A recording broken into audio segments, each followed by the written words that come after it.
story is being read by an AI voice. Disclaimer: details have been changed. The views and opinions expressed in this story are those of the storyteller and do not necessarily reflect the views, values, or beliefs of Get Jewish Divorce Justice or this podcast. And a warning: this story may include descriptions of domestic control and abuse and explicit details that are not suitable for sensitive listeners. Listener discretion is advised. I am happy to help Esther Machner's organization by sharing my story. The Get Jewish Divorce Justice organization plays a very important role in helping with an issue that many people probably don't understand, because thank God they don't have to deal with it. To be honest, I've really tried to leave this episode of my life behind, though I've carried the practical consequences for years after my ex finally accepted the get. When I hear some other stories, I feel blessed that the situation only lasted for a few months, but they really seemed interminable at the time. My relationship had been in decline for a long time. For many years, we stuck it out, basically leading separate lives. We were both busy and content with our jobs and our rich social life within the Jewish Orthodox community, but I made the decision to see if there was any way for me to still have a happier life than remaining in a marriage that, for all intents and purposes, was just being roommates. Being stuck in a bad marriage was a guarantee that I would never find happiness, and even being alone seemed like a better option. At first, when I told my wife I wanted a divorce, things were relatively civilized. As the mediation progressed, I asked her if we could already get a get, so at least we would be divorced religiously. To my surprise, she refused. It was the first time that somebody was openly limiting my freedom, and I had a lot of frustration about it. I filed an application for a get at my local Bais Din, the Rabbinical Council of California, RCC.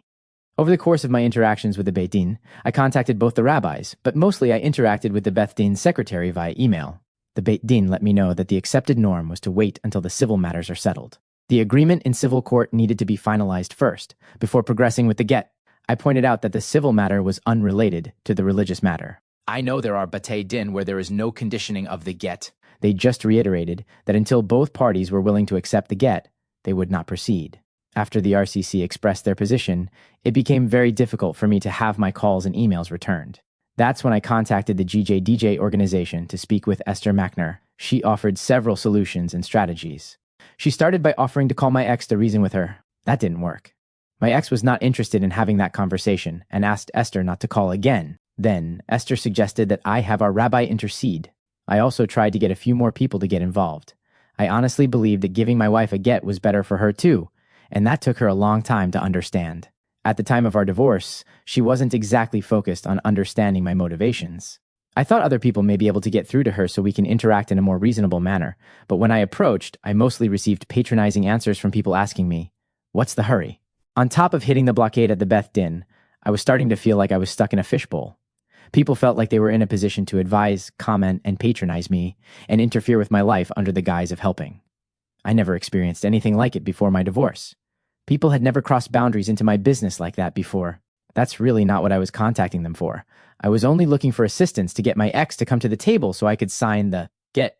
I could sense that my rabbi's reluctance to get involved was due to his belief that if he didn't help me get divorced, he was giving me more time to think through my decision to divorce, and I may reconcile with my ex and stay in the marriage. Again, it was a decision that I wasn't asking him to make for me.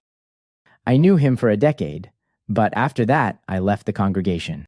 Esther Machner did actually take the time, a lot of time, to familiarize herself with the situation. Since I wasn't able to get through to the RCC, and they wouldn't budge on their position about signing a get before finalizing the divorce in civil court, Esther suggested that we use another Bais Din, one that was out of town. The international Bais Din do summon spouses for the get without waiting for the civil case to wind its way through the court. They also investigate whether certain dynamics within the marriage are sufficient grounds to void the marriage, which enables people to remarry without a get. When I researched further, however, I found out that such a ruling would not be universally accepted. It was important to me to have a strictly Orthodox get that would be considered valid everywhere. My choice was either to work with people who understood the constraints of dealing with the get and were willing to use all the halachic tools they could find, or being stuck and unable to deal with the Bais Din that is stringent in their interpretation of the laws of Gittin.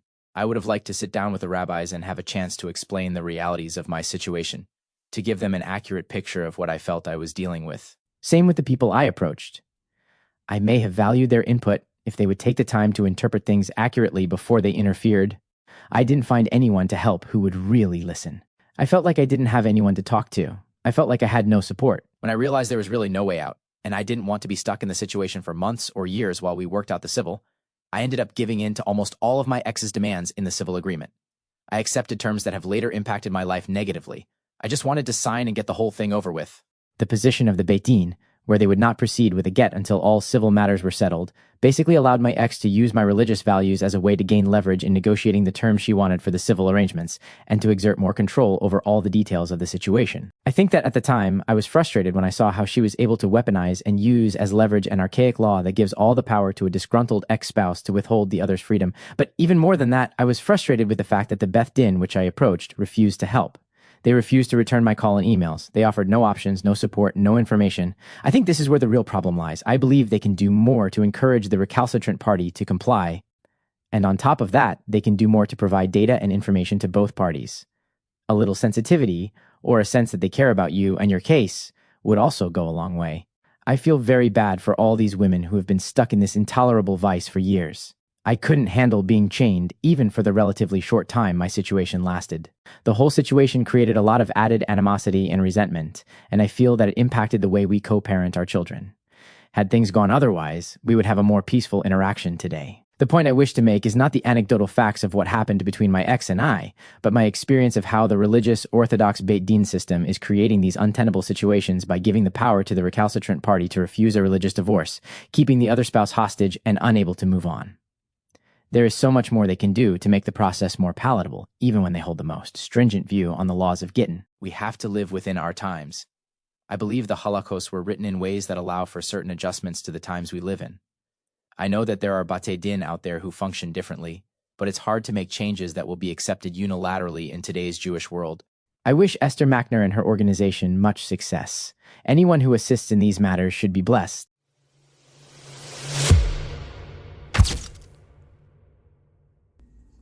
Hi, I'm Faggy Carmel. I've been writing up personal accounts for the Agunah Monologues for a while now, and I'd like to add some notes here, mainly because the story might leave you with some lingering questions. First of all, I'm sure you noticed there was no glaring dysfunction. It sounded like just two people who just drifted apart, and then one of them decided to divorce, but then things got ugly, and there were a lot of concessions made just to speed up the get process. You might have found that a bit puzzling. So here's my 2 cents. This is just my opinion.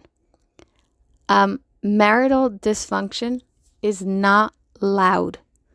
The demise of marriage is not necessarily an outcropping of abuse, especially not the obvious kind. Marriages die when one partner stifles the other, or refuses to grow and change, refuses to face life as it is, but just wants to face their version of what life should be all the time. When they prevent the other partner from also growing or changing in any way. That's how marriage dies. Marriage dies when it attempts to remain in a specific comfort zone and it does not adapt to the realities of life or the realities of human change and development. So, for example, one thing that was clear to me when I heard this account is that there was a lot of blocking. And by blocking, I mean when you block things that are distressing.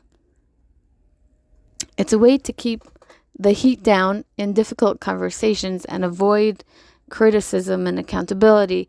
And it's a way to postpone the guilt or the challenge or the distress or the anxiety of having to change and grow as a person. So whenever you encounter something that might force you to change or grow or is just a little distressing or having to look at yourself a little more accurately in the mirror, blocking happens a lot. And in this marriage, between the lines, I'm guessing that was probably like the status quo of like how conversations just went. Dr. Asel Romanelli, you could look him up. He has good stuff on YouTube. He calls it the potential state. He says the blocking triangle is made of surprise, insult, and disappointment. So When your spouse brings up something difficult and you react with surprise or by being offended or disappointed, you're casting the person who brought up the issue as the villain. And then you get to ignore the actual issue and focus on what a terrible person they are, or how surprised you are, or how offended you are, or how disappointed you are. And that's kind of protective. It protects you from having to get hurt, or having to change, or having to be in distress, or having to grow. But there's also a cost. And the cost is that you get locked in as the victim.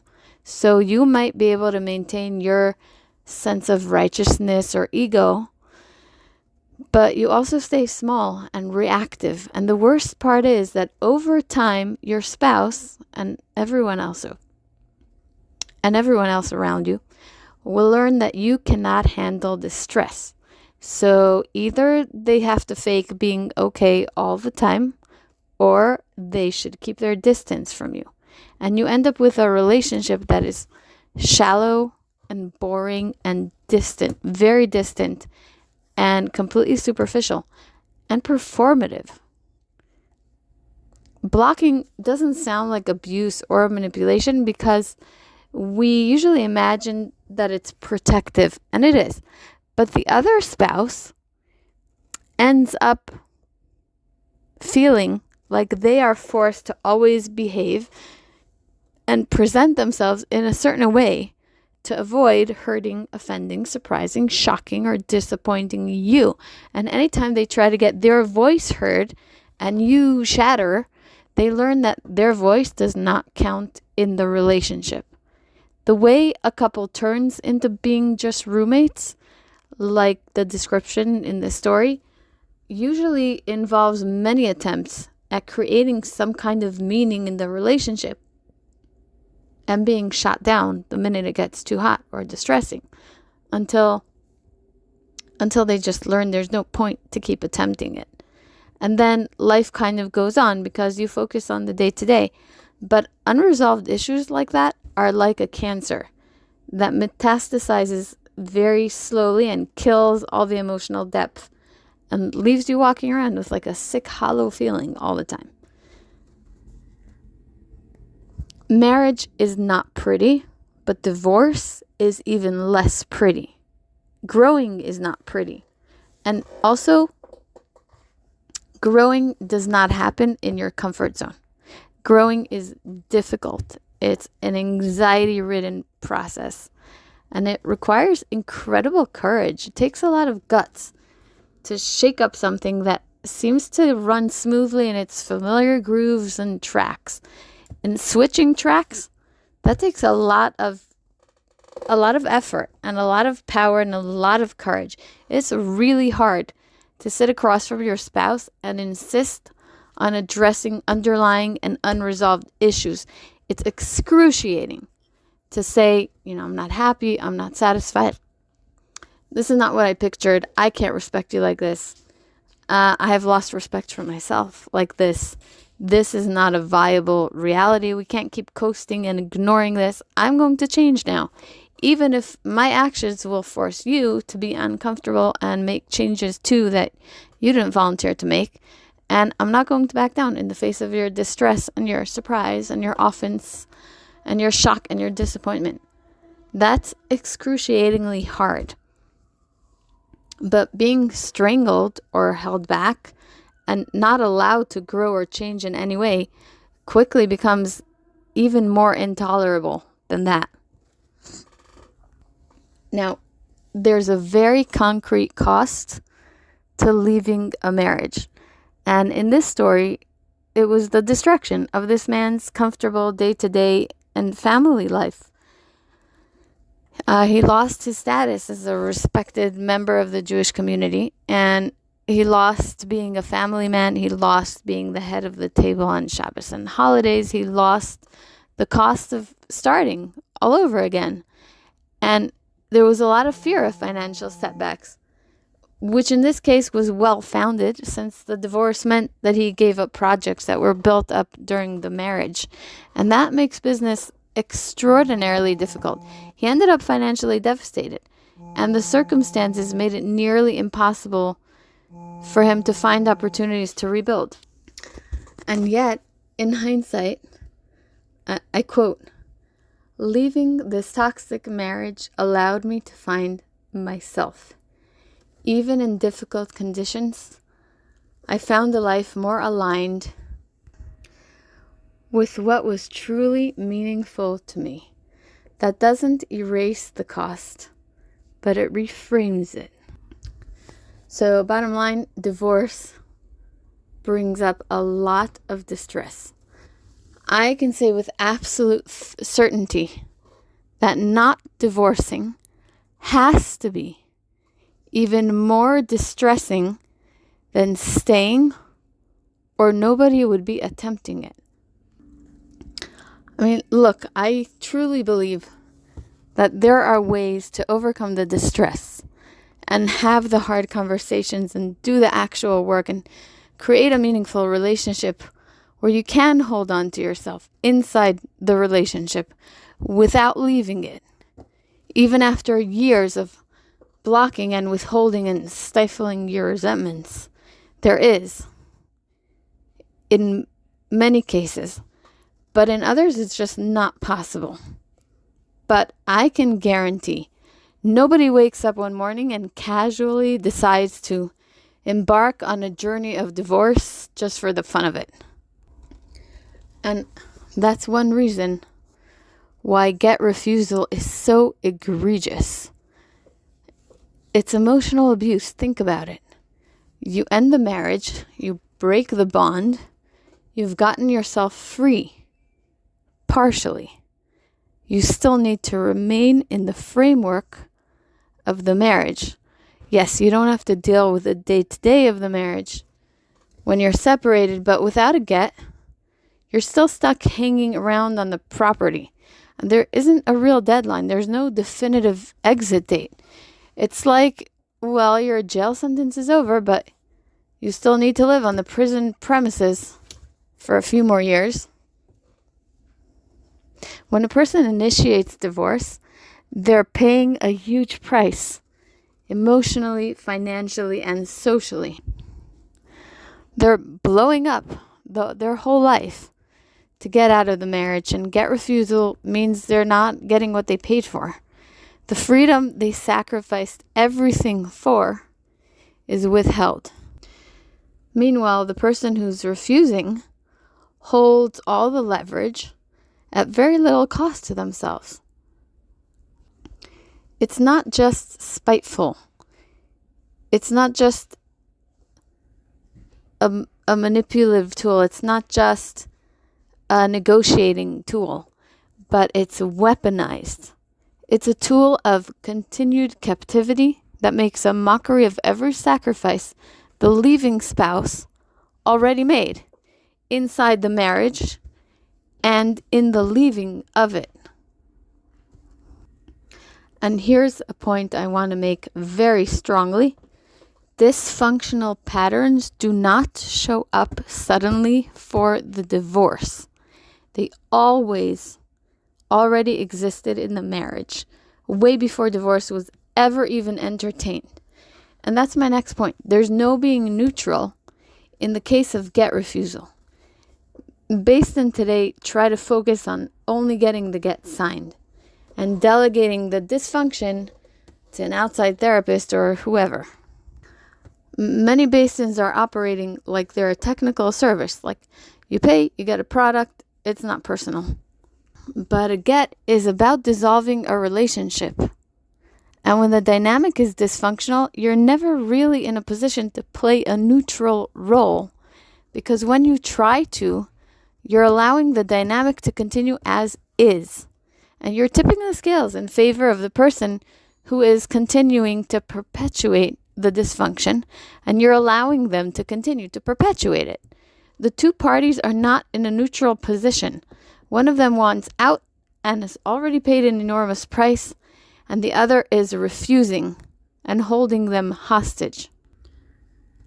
And they're trying to soothe their hurt and pain in ways that are immature and dysfunctional.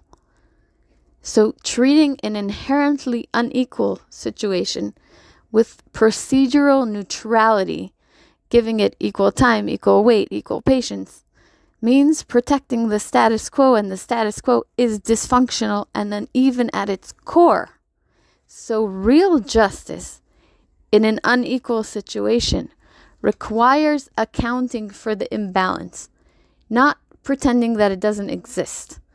A neutral posture in a structurally unequal situation is not actually neutral. It's a quiet endorsement of the power that the get refuser holds.